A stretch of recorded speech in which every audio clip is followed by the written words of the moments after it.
Hey folks, it's another Technology Paul here. It's early September and it's the time of year in which Apple is due to come out with a bunch of really flashy stuff. Yes, there's going to be a new iPhone, new iPads, and possibly new Macs in the next month or so. But another thing that's new is iOS 16, Apple's new mobile operating system, which will be coming to the new iPhone as well as iPhones as far back as iPhone 8. iOS 16 will be released in mid-September, so depending on when you're watching this video, you may or may not already have it. But when you do get it, here's a rundown of some of the top features that you'll be getting, and I will try to walk you through how to use them along the way, so pay attention to that. Without further ado, let's dig in.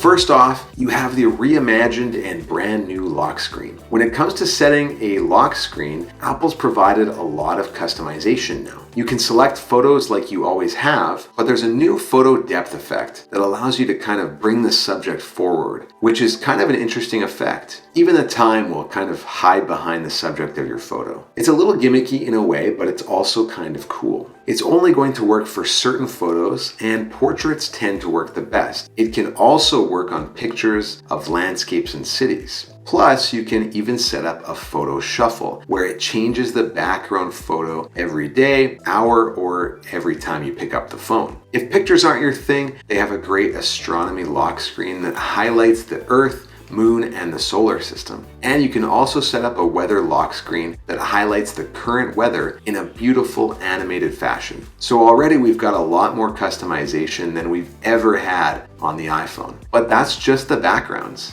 Below the time, you can now add a row of widgets. These look and feel a lot like complications on the Apple Watch. There's weather options like the current conditions and temperature, air quality, and UV index. You've got your calendar events, activity rings, Apple News, time zones, batteries, and more. Plus, they've opened it up to third-party developers, so we'll see what kind of interesting widgets they come up with. And the best part of all of this customization is that you don't have to keep fiddling around with changing it to your liking. You can create multiple custom lock screens and switch between them anytime. And you can link focuses to the lock screen like work and personal. So if you want, you can have a lock screen for work with a focus setting that eliminates notifications and other distractions while you're working. But when you're done working, it's as easy as flipping to your personal lock screen. Speaking of notifications, that's been redesigned as well. New notifications pop up at the bottom of your lock screen now, instead of taking over the whole screen. You can easily swipe up and scroll to view your notifications, clear them, action them, and so on. There's a few new features of messages that I think you'll find useful. First, if you have ever made a typo in a message before, only to realize it once you sent it, this feature is for you. Now you can edit a message. Simply tap and hold the message and choose edit. Once you're done editing, click the blue check mark. The receiver on the other side will see the new edited message. On their end, it will show a little edited link, and they can still see the original message if they tap that link. You can edit a message for up to 15 minutes after you send it, and it only works for iMessage, not text messages. Now, if you aren't satisfied with simply editing a message, you can straight up unsend the message too. You can do this for 2 minutes after the original message is sent. It works the same way. Tap and hold on the message and choose undo send. A super useful feature, and again, it only works with iMessage, not text messages. Plus, the user on the other end will need to have iOS 16 as well for this to work. Messages has one more super cool feature. It's a feature I use every day in my work life, as messaging apps like Slack and Microsoft Teams have had this for a long time. It's the ability to mark a message as unread. It's great to see this come into iMessage.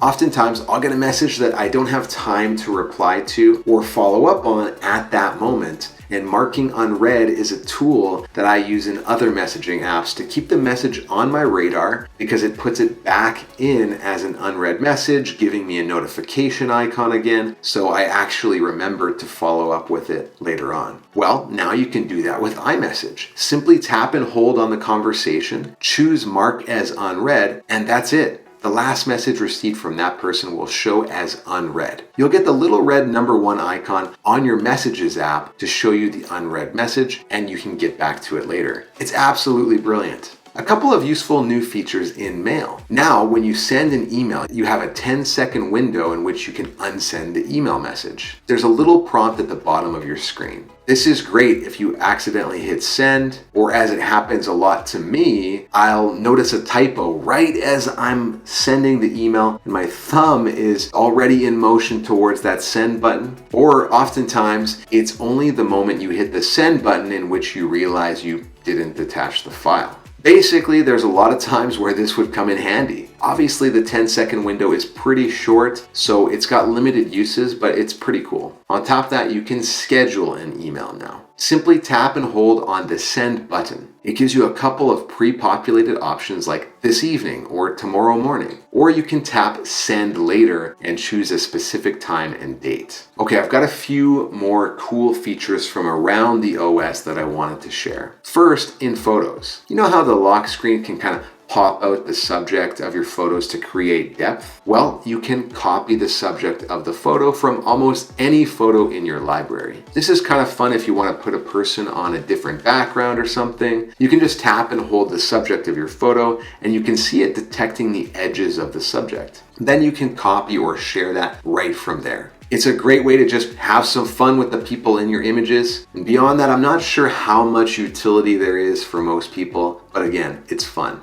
Apple now has smarter and easier dictation. So for example, you can dictate for a while, but you can see it keeps the keyboard up the whole time. So I can be using my voice one moment, and then the next I can use my keyboard, and then back to my voice. This will definitely come in handy because in the past, if the dictation didn't come out just right, you'd have to stop the dictation and fix the error, whereas now you can fix it and just keep moving right along. You can now personalize Apple News to your favorite sports team as well. It's called My Sports, and basically you can set your favorite sports teams and leagues and then follow scores and news from those that you follow. It's pretty straightforward, but it eliminates the need to download a separate sports app. There's at least 21 leagues you can follow and countless teams. There's a ton more features in iOS, but the last one I'll mention is medication tracking in the Health app. This, of course, is huge, and it's not just for older people. A lot of the population takes some kind of prescription medication or at least supplements. And depending on what you're taking, if you miss a dose, it can range from inconvenient to life-threatening. So with iOS 16, you simply input the medication or supplement, the dosage, the frequency, and the timing, and so on. Then you'll get reminders in the form of push notifications when it's time to take your medication, and you can mark that you've taken it because a lot of times it's literally like, did I take that today? I don't remember. This is simple, but it's such a great feature and an example of how Apple is trying to make people's lives better. I love it. So that's some of the big new features and some of my personal favorites, but that's not everything that's in iOS 16. There's a ton of other features, of course, stuff like shared photo libraries, multi-stop routing in Maps, live text for video, and a bunch more. So if you've been a part of the public beta this summer and you've tried it out, what's been your favorite feature? Or perhaps you've just downloaded the general release. What do you think so far? Let me know in the comments. If you found this video interesting, click that like button as it helps more people find it. Plus, I do a lot of reviews on software and subscription services, so if that interests you, click subscribe.